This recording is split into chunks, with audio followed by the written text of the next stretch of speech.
এই যে যুবকরা কোরআন শোনার জন্য আসলো, এই যুবক কিশোরদের দ্বারা ইসলামের ক্ষতি হয়েছে না উপকার হয়েছে? আমাদের মতো যুবক ছিল, সাহাবী ছিল হযরত আলী, আমাদের মতো যুবক সাহাবী ছিল হানজালা, আমাদের মতো যুবক অনেক লোক ছিল, মানুষ ছিল যারা ইসলামের অনেক উপকার করেছে। আজকে আপনাদেরকে একটা ঘটনা বলি, ঘটনা মনে পড়ে গেল। আমার মুসলমান ভাইয়েরা, আজ থেকে বহু বছর আগের কথা, একজন হাফেজে কোরআন, এই হাফেজে কোরআন নিজের দেশ ছেড়ে কোনো একটা কাজের জন্যে, বাণিজ্যের জন্যে, ব্যবসার জন্যে মাত্র 13 বছর বয়সী একজন কিশোর যুবক হাঁটতে হাঁটতে চলে যাচ্ছে সমুদ্রের তীরে। সমুদ্রের তীরে যাওয়ার পরে সমুদ্রের মধ্যে বিশাল বড় একটা জাহাজ চলে আসলো।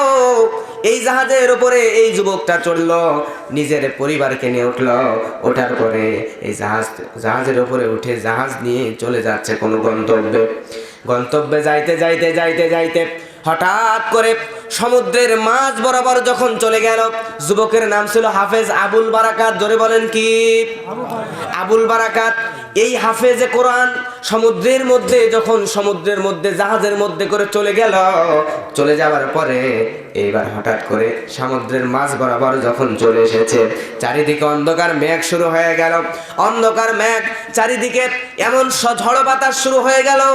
ঝড় বাতাস শুরু হয়ে যাওয়ার কারণে এইবার জাহাজটা এইরকম করে উল্টাই, একবার ডান দিকে কাত হয়ে যায় আর একবার বাম দিকে কাত হয়ে যায়। কখন জানি জাহাজটা ডুবে যাবে এমন অবস্থা। এরকম করতে করতে জাহাজের মধ্যে যে মানুষগুলা ছিল, সব মানুষগুলা কান্না শুরু করে দিল, আল্লাহ আল্লাহ শুরু করে দিল। কিন্তু আল্লাহ রব্বুল আলামিনের ওইখানে লেখা ছিল জাহাজের মধ্যে যারা থাকবে এই মানুষগুলা বাঁচবে না, সব মানুষগুলা ঝড়ের মধ্যে সমুদ্রের মধ্যে ডুবে ডুবে মারা যাবে, এইটাই লেখা ছিল আমার ভাইয়েরা।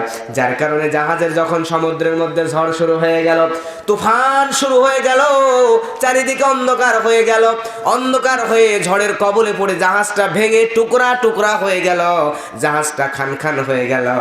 এমন সময় ওই জাহাজের মধ্যে যতগুলো মানুষ ছিল, ওই হাফেজ আবুল বারাকাত ছাড়া সব মানুষগুলো ওই জায়গায় মারা গেল। জোরে বলেন ইন্না লিল্লাহি ওয়া ইন্না ইলাইহি রাজিউন।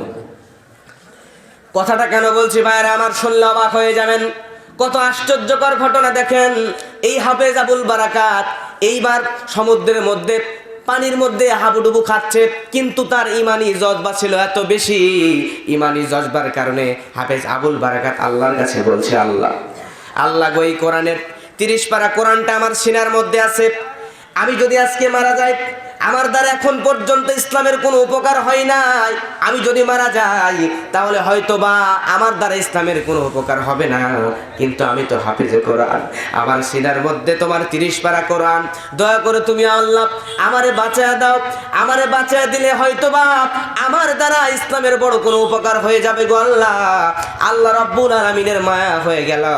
হাফেজ আবুল বারাকাত সমুদ্রের মাঝখানে এমনভাবে হাবুডুবু খায়, মারা যাবে এমন অবস্থা, হাফেজ আবুল বারাকাত অজ্ঞান হয়ে গেল। কিন্তু আল্লাহ রাব্বুল আলামিন একটা জাহাজের তক্তা, ভাঙা একটা তক্তা ভাসাইতে ভাসাইতে হাফেজ আবুল বারাকাতের কাছে নিয়ে চলে আসলো। হাফেজ আবুল বারাকাত অজ্ঞান অবস্থায়, জানেই না সে কোনো কিছু জানে না, অজ্ঞান অবস্থায় কেমন করে যেন তার শরীরের সঙ্গে ওই তক্তাটা আটকে গেল, মাথাটা উপর দিকে থেকে গেল, যার কারণে হাফেজ আবুল বারাকাত কিন্তু মারা যায় নাই। হাফেজ আবুল বারাকাত নিঃশ্বাস নিচ্ছে পানির মধ্যে, ওই রকম তক্তাটা ধরে কিন্তু অজ্ঞান হয়ে ভাসতে ভাসতে ভাসতে ভাসতে সমুদ্রের তীরে চলে গেল, একটা দ্বীপের কাছে চলে গেল। এই দ্বীপটার নাম হলো মালদ্বীপ। জোরে বলেন কি? এই মালদ্বীপ, অনেক বাংলাদেশের মানুষ আছে এই মালদ্বীপে। একটা সময় ছিল কোনো মুসলমান ছিল না, মালদ্বীপে যদি মুসলমানের নাম শুনতো তাহলে সঙ্গে সঙ্গে মুসলমান থেকে ধরে হত্যা করা হতো। জোরে বলেন নাউজুবিল্লাহ।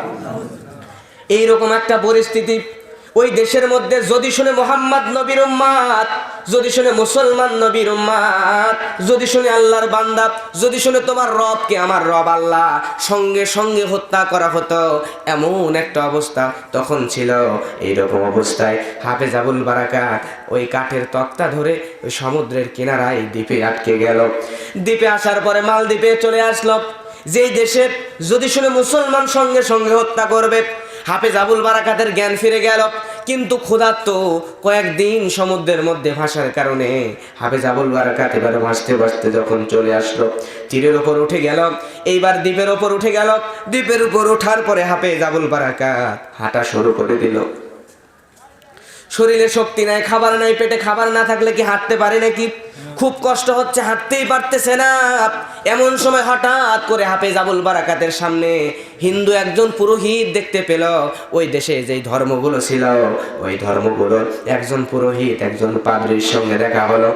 এরকম মুরব্বী মানুষ, কি সুন্দর চেহারার মানুষ, দাড়ি মোছ কিচ্ছু নাই, পূজা করবে, আগুনের পূজা করার জন্য সে বের হয়েছে। হঠাৎ করে এই লোকটা, এই পুরোহিতটা একটা হাতে হারিকেনের মতো কিছু একটা নিয়ে আর এক হাতে পূজার সরঞ্জাম নিয়ে মন্দিরের দিকে চলে যায়। এমন সময় ওই মুরব্বীর সঙ্গে দেখা হওয়ার পরে মুরব্বী হাফেজ আবুল বারাকাতের চেহারার দিকে তাকালো। তাকানোর পরে দেখতেছে ক্ষুধার্ত যুবক, কি সুন্দর নুরানি চেহারা যুবকটার, মাত্র 13 বছর 14 বছরের কিশোর যুবক, কিশোর বালক। এই বালক এই এলাকায় তো এর আগে কখনোই দেখি নাই, এখানে কেমন করে আসলো?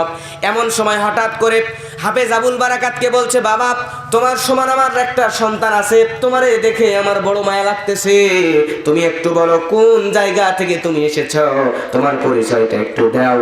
হাফেজ আবুল বারাকাত সঙ্গে সঙ্গে বলতেছে, আমার পরিচয় হলো, আমি হলাম মুসলিম, আমার নাম হলো হাফেজ আবুল বারাকাত, আমার সিনার মধ্যে আল্লাহর 30 পারা কোরআন আছে।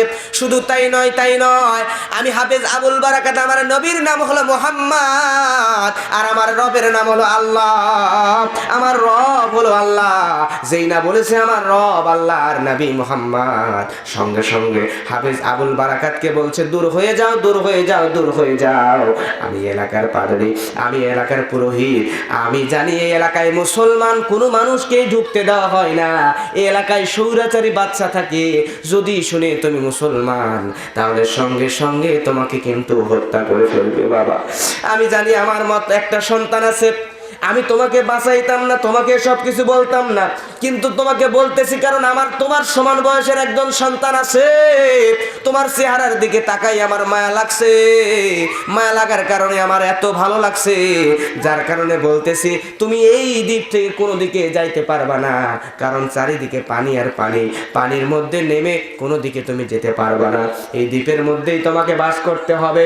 তুমি যখন এখানে চলে আসছো, এখন তোমাকে বাঁচার একটা বুদ্ধি দিচ্ছি, তুমি যে মুসলমান, তোমার রব যে আল্লাহ, তোমার নবী মুহাম্মদ, এই কথা একটা বারের জন্য তুমি এই দ্বীপের মধ্যে বলবা না।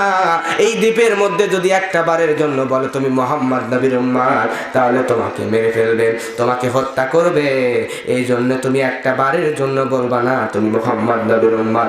তোমার যদি জিজ্ঞাসা করে তোমার নামটা তুমি পাল্টাইয়া বলবা, যাতে তারা বিশ্বাস করে তুমি মুসলমান নাও, তাহলেই তোমাকে ছেড়ে দেবে, না হলে হত্যা করবে।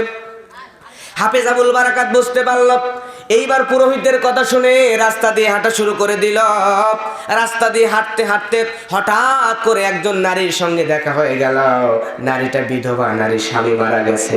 এই নারীকে দেখার পরে হাফেজ আবুল বারাকাত হাঁটতে পারে না, অনেক কষ্টে কোনো মতে কথা বলতে পারতেছে। 2-3 দিন ধরে না খেয়ে আছে, সমুদ্রের মধ্যে ডুবে গিয়েছিল, তখন থেকে না খেয়ে আছে। দেখেন আল্লাহ রাব্বুল আলামিন একজন যুবকের দ্বারা, কিশোরের দ্বারা ইসলামের কত উপকার করতে পারে। আমার দেশের কিশোর ভাইরা, আমার দেশের যুবক ভাইরা, আপনাদেরকে বলবো হাফেজ আবুল বারাকাতের থেকে আপনাদের শিক্ষা নেওয়া দরকার। এই বালক যখন হাঁটতেছে রাস্তা দিয়ে, হাঁটতে হাঁটতে যখন ওই বিধবা নারীর সঙ্গে দেখা হয়ে গেল, বিধবা নারীকে দেখে সঙ্গে সঙ্গে ডাক দিল, মা, ও মা, আমার তো ব্যাপক ক্ষুধা লাগছে, আমার ক্ষুধা লাগছে মা, আমার একটু খাবার দেন, কয়েকদিন ধরে খাবার খাই নাই, আমি তো না খেলে মারা যাব মা, আমার একটু খাবার দেন গো মা। মায়ের দয়া হলো। মহিলা তখন বলল, বাবা তোমার শুধু খাবার দেব তাই নয়, তোমার পরিচয় দাও। সঙ্গে সঙ্গে বলল, আমার পরিচয় হলো আমি এরকম করে সমুদ্রের মধ্যে জাহাজের উপর দিয়ে যাচ্ছিলাম, এমন সময় জাহাজ ঝড়ের মধ্যে কবলে পড়ে জাহাজটা ভেঙে টুকরা টুকরা হয়ে গেল। জাহাজ ভেঙে টুকরা টুকরা হয়ে যাওয়ার কারণে আমি জাহাজ থেকে নেমে গেলাম, ওইখানে পানির মধ্যে ডুবে মারা যাচ্ছিলাম। একটা তক্তার মাধ্যমে আল্লাহ রাব্বুল আলামিন আমাকে এই মালদ্বীপে পৌঁছায় দিয়েছে। আমি এখন ক্ষুধার্ত, আমার ক্ষুধা লাগছে, আমারে কিছু খাবার দেন, না হলে আমি মরে যাব। সঙ্গে সঙ্গে এই মহিলা বলছে, বাবা তোমারে আমি খাবার দিতে পারি, শুধু খাবারও দেব না, তোমারে আমি আমার বাড়িতে আশ্রয় দেব, কিন্তু শর্ত হলো আমার বাড়িতে কোনো পুরুষ মানুষ নাই, আমার স্বামী মারা গেছে, আমার কোনো ছেলে নাই, আমার একটা মেয়ে আছে ঘরে, আমার একটাই মেয়ে, তুমি যদি আমার বাড়িতে থাকতে চাও তাহলে তুমি আমার বাড়িতে আমার ছেলে হয়েই থাকতে পারো, আমার মেয়ে তোমার বোন হবে আর আমি তোমার মা হব, এটা যদি তুমি রাজি হও তাহলে তোমাকে আমি আমার বাড়িতে নিয়ে রাখতে পারি। হাফেজ আবুল বারাকাত ক্ষুধার্ত অবস্থা, ক্ষুধার যন্ত্রণা আর সহ্য হয় না। ওই মহিলা বলছে, বাবা তুমি আমার মা বলে যেহেতু ডেকেই ফেলেছো, তোমাকে আমি মায়ের মর্যাদায় দিতে চাই, আমার বাড়িতে চলো। যুবককে নিয়ে চলে গেল বাড়িতে। যাওয়ার পরে এই হাফেজ আবুল বারাকাতকে এলাকার সবার সঙ্গে পরিচয় করে দিল, এইটা হলো আমার সন্তান। সব মানুষরা তাই বিশ্বাস করল। হাফেজ আবুল বারাকাত মুসলমান, সে যখন কোরআন তেলাওয়াত করতে ইচ্ছা হয় মানুষদের সামনে কোরআন তেলাওয়াত করে না, কারণ হলো মানুষদের সামনে যদি একবার জাইনা ফেলে তিনি মুসলমান, একবার যদি জানে মোহাম্মদ নবীর উম্মত, তাহলে হাফেজ আবুল বারাকাতকে হত্যা করবে, মেরে ফেলবে। এজন্য যখন নামাজ আদায় করার দরকার হয় লুকায় লুকায় নামাজ আদায় করে, লুকায় লুকায় কোরআন তেলাওয়াত করে। এইরকম করতে করতে হঠাৎ করে কয়েকদিন পার হয়ে গেল, 2 দিন 5 দিন, 1 সপ্তাহ, 1 মাস, 2 মাস, 3 মাস, 6 মাস, 1 বছর পার হয়ে গেল। 1 বছর পার হয়ে যাওয়ার পরে হঠাৎ করে হাফেজ আবুল বারাকাত বাড়িতে যখন বাইরে ঘোরাঘুরি করতে গিয়েছিল, কাজ করার জন্য গিয়েছিল, ঘোরাঘুরি করে কাজটা সম্পাদন করে বাড়িতে চলে আসছে। হাফেজ আবুল বারাকাত বাড়ির গেটের কাছে চলে আসছে। গেটের কাছে এসে হঠাৎ অবাক হয়ে গেল, আরে আমার বাড়িতে খাবারের অভাব নাই, টাকার অভাব নাই, সম্পদের অভাব নাই, তাহলে আমার মা আর আমার বোন বাড়ির মধ্যে কেন কান্নাকাটি করতেছে? দরজার কাছে এসে দেখতেছে হাফেজ আবুল বারাকাতের মা আর ছোট বোন চিৎকার দিয়ে দিয়ে গলা ফাটায় কাঁদতেছে। হাফেজ আবুল বারাকাত অবাক হয়ে গেল, আরে কি এমন হলো, কি এমন ঘটনা ঘটলো, কি এমন কারণে আমার বাড়ির মধ্যে আমার মা আর বোন কান্নাকাটি করছে, কারণটা কি? সঙ্গে সঙ্গে হাফেজ আবুল বারাকাত বাড়ির মধ্যে ঢুকে গেল। ঢোকার পরে সঙ্গে সঙ্গে বলছে, মা কি কারণে তুমি কাঁদতেছো? মা আমাদের তো কোনো কিছুর অভাব নাই, তাহলে তুমি কেন কাঁদতেছো? কি এমন সমস্যা হয়েছে আমাকে খুলে বলো। সঙ্গে সঙ্গে বলছে হাফেজ আবুল বারাকাত, বাবা শোনো, আমরা কাঁদতেছি, কাঁদার কারণ হলো, কাঁদার কারণটা হলো তুমি হয়তো জানো না, তুমি আমাদের দেশে নতুন, কিন্তু আমার দেশে আজ থেকে শত শত বছর আগের থেকে এই মালদ্বীপে একটা আইন চালু হয়ে আছে, একটা প্রথা, একটা রেওয়াজ চালু হয়ে আছে। সেইটা হচ্ছে তুমি হয়তো জানো না, তুমি ওই এলাকায় যাও নাই। মালদ্বীপে একবারে সমুদ্রের তীরে একটা উপাসনালয় আছে, একটা মন্দির আছে। এই মন্দিরের মধ্যে প্রত্যেক 2 বছর পর পর এই মন্দিরের মধ্যে একটা দৈত্য আসে, একটা দানব আসে। এই দানব আসার পরে এই জিন আসে, জিন এসে, জিনটা হলো খারাপ জিন, শয়তান জিন। এই জিনটা আসার পরে, এই দানবটা আসার পরে ওই ঘরের মধ্যে প্রত্যেক 2 বছর পর পর এমন একটা দিন আসে, যেই দিনে এই মালদ্বীপের মধ্যে সবচাইতে সুন্দরী তরুণী তন্নি নারী যুবতী যেগুলো আছে, তাদের মধ্যে থেকে একজন যুবতীকে নিয়ে গিয়ে ওই এলাকার মধ্যে, ওই মন্দিরের মধ্যে ছেড়ে দেওয়া হয়। গভীর রাত যখন হয়ে যায়, সুন্দর করে সাজায় গোজায় ওই মন্দিরের মধ্যে, উপাসনালয়ের মধ্যে ছেড়ে দিয়ে আসলে সমুদ্রের মধ্যে থেকে বিশাল বড় একটা দানব, বিশাল বড় একটা জিন, কি আকৃতি, কি ভয়ানক চেহারার একটা জিন, সে চলে আসে সমুদ্রের মধ্যে থেকে। আসার পরে ওই মন্দিরের মধ্যে, উপাসনালয়ের মধ্যে ঢুকে যায়। ঢুকার পরে যেই মেয়েটাকে ওই উপাসনালয়ের মধ্যে রেখে আসা হয়, এই মেয়েটাকে সর্বপ্রথমে ওই জিনটা, ওই দানবটা ধর্ষণ করে। সর্বপ্রথম ধর্ষণ করার পরে, নির্যাতন করার পরে ওই মেয়েটার শরীরের রক্তগুলো খেয়ে ফেলে। তারপরে এই জিনটা আবার আগের জায়গায় ফিরে চলে যায়। যদি কোনো বছরে একটা মেয়েকে ওই মন্দিরের মধ্যে, উপাসনালয়ের মধ্যে না রেখে আসা হয়, তাহলে পুরা এলাকার মধ্যে তছনছ শুরু করে দেয়, পুরা এলাকার মধ্যে অশান্তি শুরু করে দেয় এই দানবটা। হাফেজ আবুল বারাকাত বলছে, মা বুঝলাম এমন কাহিনী, কিন্তু এটা বুঝলাম সব কথা, তুমি আমারে বোঝায় বললা, কিন্তু তুমি কেন কাঁদতেছ? তুমি আমার ছোট বোনটা কেন কাঁদতেছে, কারণটা কি? আমার ভাইয়েরা, এখন সঙ্গে সঙ্গে জনম দুঃখিনী মা বলতেছে, বাবারে প্রত্যেক বছর নতুন নতুন মেয়েকে রেখে আসা হয়, মেয়েটার লাশ পরের দিন সকালে নিয়ে আসা হয়। আমি কাঁদতেছি, কাঁদার কারণ হলো প্রত্যেক বছর এক একজন মেয়েকে নিয়ে যাওয়া হয়, যে মেয়েকে নিয়ে যাওয়া হয় সেই মেয়ে আর জীবিত ফিরে আসে না, সেই মেয়ের লাশটা ফিরে আসে। আজকে আমাদের কাঁদার কারণ হলো আজকে এই 2 বছর পরে আজকের দিন এমন একটা দিন, কিছুক্ষণ পর আমাদের বাড়িতে লোক আসবে, রাজ্যের যারা সৈন্য আছে, সেনাবাহিনী আছে, তারা আমাদের বাড়িতে আসবে। আজকের দিনে পালাক্রমে পর্যায়ক্রমে তোর ছোট বোনটাকেই ওই ঘরের মধ্যে রেখে আসা লাগবে।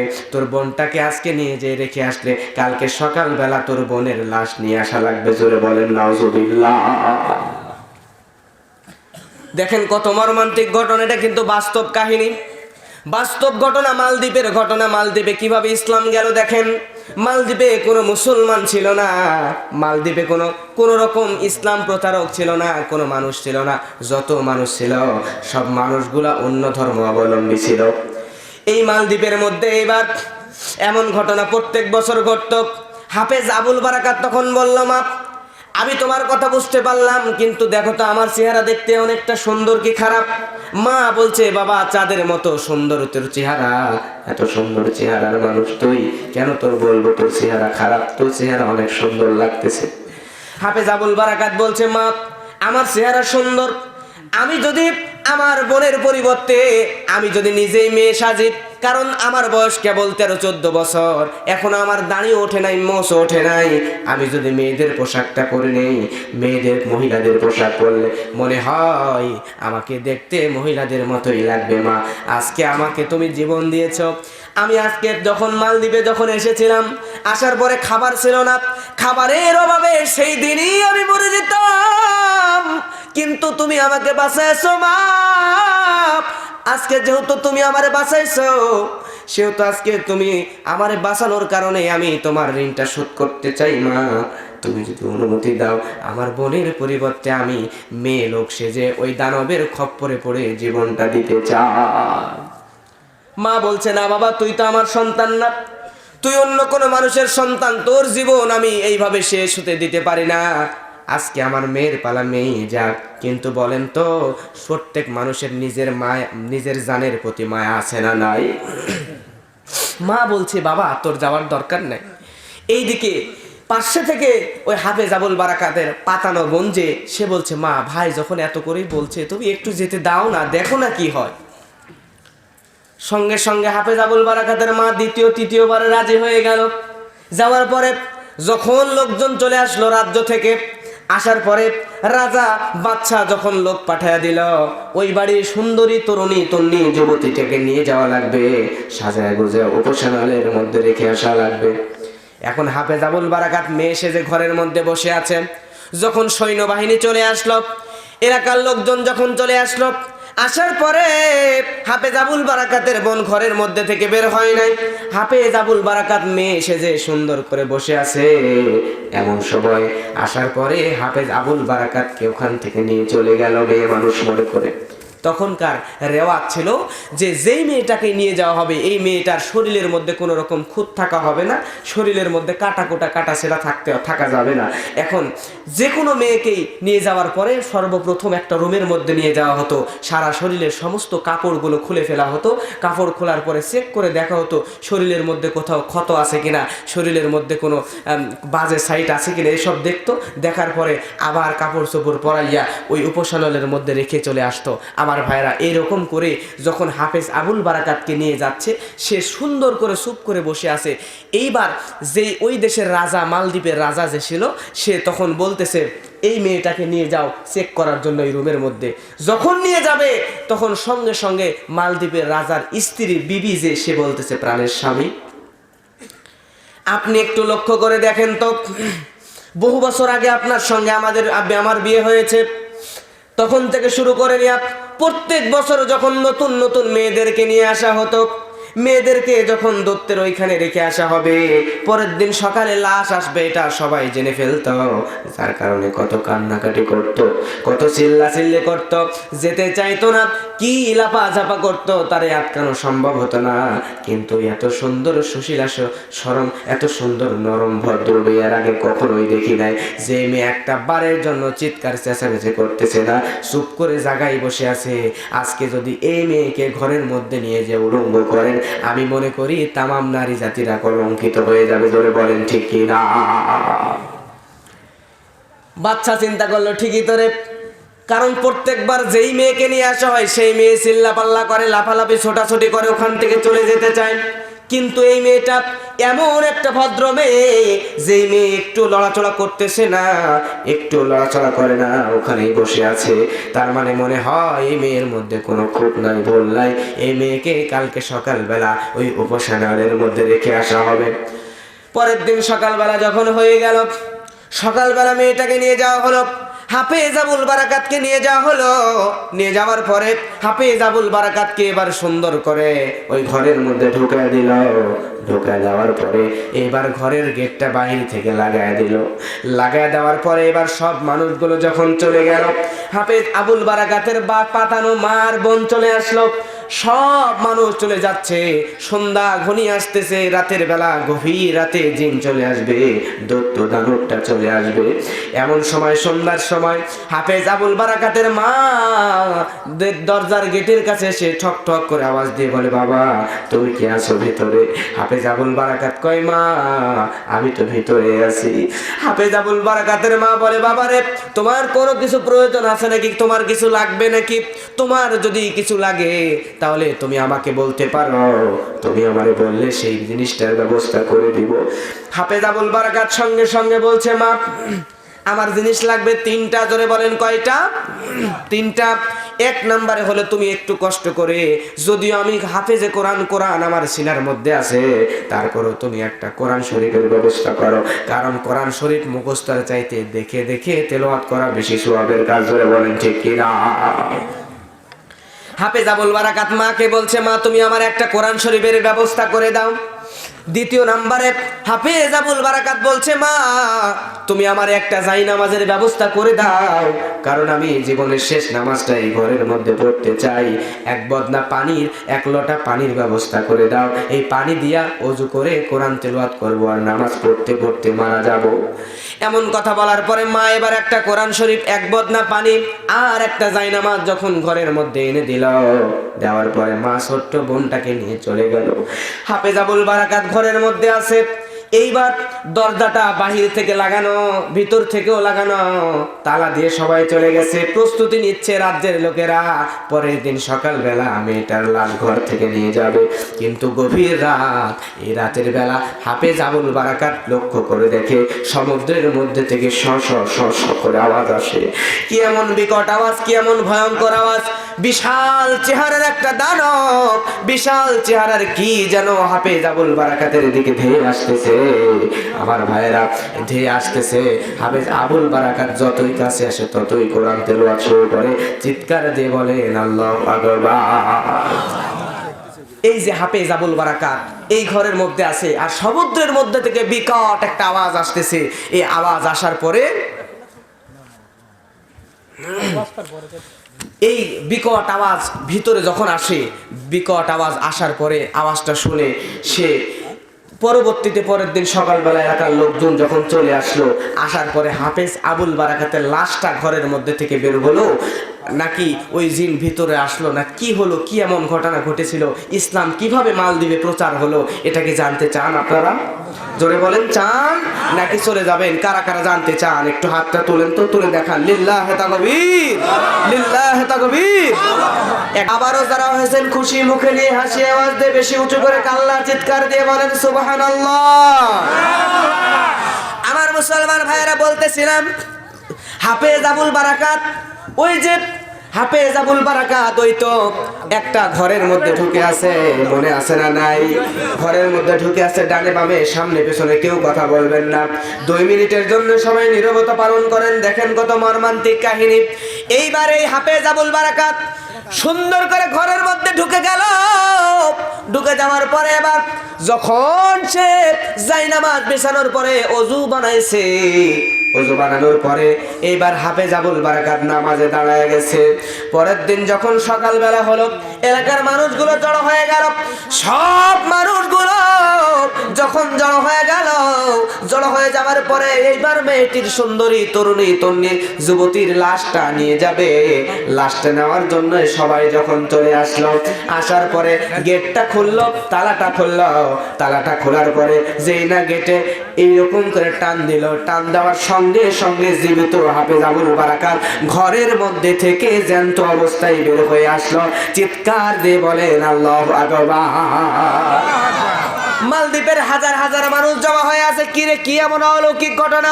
প্রত্যেক বছর যে ঘরের মধ্যে ঢুকে তাকেই মেরে ফেলে, কিন্তু আজকে কি এমন ঘটনা ঘটলো? হাফেজ আবুল বারাকাত কেন জীবিত হয়ে বের হলো? কারণটা কি? কি কারণে? কি এমন ক্ষমতা আছে যুবকের মধ্যে? যুবককে জিজ্ঞাসা করে, যুবক কি এমন হয়েছে গত রাত্রিরে? তুমি একটু বলো, কি এমন ঘটনা ঘটেছে যার কারণে যুবক তুমি এখনো মারা যাও নাই, জীবিত অবস্থায় বের হলা? রাতে কি এমন ঘটেছে বলো? সঙ্গে সঙ্গে হাফেজ আবুল বারাকাত বলছে, তোমাদেরকে বলবো, তোমাদেরকে সব ঘটনা আমি বলে দিব, কিন্তু শর্ত হলো আমি কিভাবে বেঁচে আসলাম, কি ঘটনা ঘটেছে এটা জানবা। জানার সঙ্গে সঙ্গে তোমাদের সবাইকে ইসলাম গ্রহণ করা লাগবে। তোমরা যদি মুসলমান হতে রাজি হও, কালেমা পড়তে রাজি হও, তাহলে আমি তোমাদেরকে সমস্ত ঘটনা খুলে বলবো। আমার ভাইয়েরা, এলাকার রাজ্যের রাজা সহ যত মানুষগুলো ছিল সবাই রাজি হয়ে গেল। হাফেজ আবুল বারাকাত, তুমি বলো কি এমন ঘটনা ঘটেছে? তুমি যদি বলো, ওই ঘটনা শুনে ভালো লাগলে আমরা সবাই ইসলাম কবুল করবো, মুসলমান হয়ে যাব।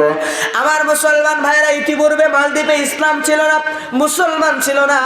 হাফেজ আবুল বারাকাত সঙ্গে সঙ্গে বলল, গত রাতে গভীর রাত যখন হয়ে যায়, রাত্রি 2টা বেজে গেছে। ধরে বলেন কয়টা? রাত্রি 2টা বেজে গেছে। আর রাত্রি 2টার সময় আমি এবার আমার মাকে বলেছিলাম একটা বদনা ভর্তি পানি দিতে, একটা জায়নামাজ দিতে, আল্লাহর একটা কোরআন দিতে। কোরআনটা নিয়ে আমি এবার ওযু করার পরে জায়নামাজ বিছাইয়া, রাত যখন গভীর হয়ে যায়, 2টা 3টা বেজে যায়, আমি তখন নামাজে দাঁড়ায় গেলাম। আমি কিছুক্ষণ নফল নামাজ আদায় করি, তাহাজ্জুদের নামাজ আদায় করি, আবার কিছুক্ষণ কোরআন তেলাওয়াত করতেছি। কোরআন তেলাওয়াত করি, হঠাৎ করে গভীর রাত্রে দেখলাম দূর থেকে সমুদ্রের মধ্যে থেকে কি যেন একটা ভয়ঙ্কর আওয়াজ আসতেছে। আওয়াজ শোনার পরে শরীরটা শিউরে উঠলো। আমি শরীরের মধ্যে শক্তি নিলাম, শক্তি নিয়ে ভাবলাম যা হওয়ার হোক, আজকে আমি কোরআন তেলাওয়াত বন্ধ করব না। হাফেজ আবুল বারাকাত বলে, সমুদ্রের মধ্যে থেকে যত আওয়াজ জোরে জোরে হয়, সমুদ্রের মধ্যে থেকে জিনটা, দৈত্যটা যত আমার কাছে চলে আসে, কাছের দিকে আসে, অন্য দিনে হয়তো বা বড় হতো, কিন্তু যত কাছে আসে আমি তত কোরআন তেলাওয়াতের স্পিরিটটা বাড়ায় দিই। জোরে বলেন আল্লাহু আকবার। আমি বুঝতে পারলাম ওই দৈত্যটা আমার কাছে আস্তে আস্তে কোরআন তেলাওয়াতের আওয়াজ যখন বেড়ে যায়, কোরআন তেলাওয়াতের আওয়াজ বেড়ে যাওয়ার সঙ্গে সঙ্গে ওই জিন, ওই দৈত্যটা ছোট হয়ে যায়। ছোট হতে হতে একেবারে মেসের কাঠির সমান হয়ে গেল। মেসের কাঠির সমান হওয়ার পরে জোরে চিৎকার দিয়ে দৈত্যটা জায়গা থেকে মনে হলো ধোঁয়ার মতো উড়ে গেল। তার মানে দৈত্যটা কোরআন তেলাওয়াতের আওয়াজ সহ্য করতে পারে নাই, আয়াতুল কুরসি সহ্য করতে না পেরে জিনটা জায়গায় মৃত্যুবরণ করেছে। এই জিন আজ থেকে আর কোনোদিন মালদ্বীপের মানুষদেরকে বিরক্ত করবে না। জোরে বলেন আল্লাহু আকবার। এইবার হাফেজ আবুল বারাকাতের এমন কথা শোনার পরে সঙ্গে সঙ্গে মালদ্বীপের যত মানুষ ওই দ্বীপে উপস্থিত ছিল, সব মানুষ হাফেজ আবুল বারাকাত মাত্র 13 বছর বয়সের যুবকের কাছে হাতে হাত রাখিয়া কালেমা পড়ে মুসলমান হয়ে গেল। ইতিহাস সাক্ষী আছে। তত সেদিন থেকে শুরু করে নিয়ে আজ পর্যন্ত মালদ্বীপের জমিনে মুসলমানদের আবাসস্থল হয়ে গেছে। আপনারা জানেন এখন মালদ্বীপে প্রায় কয়েক লক্ষ মুসলমান বাস করে। চিৎকার দিয়ে বলেন আল্লাহু আকবার।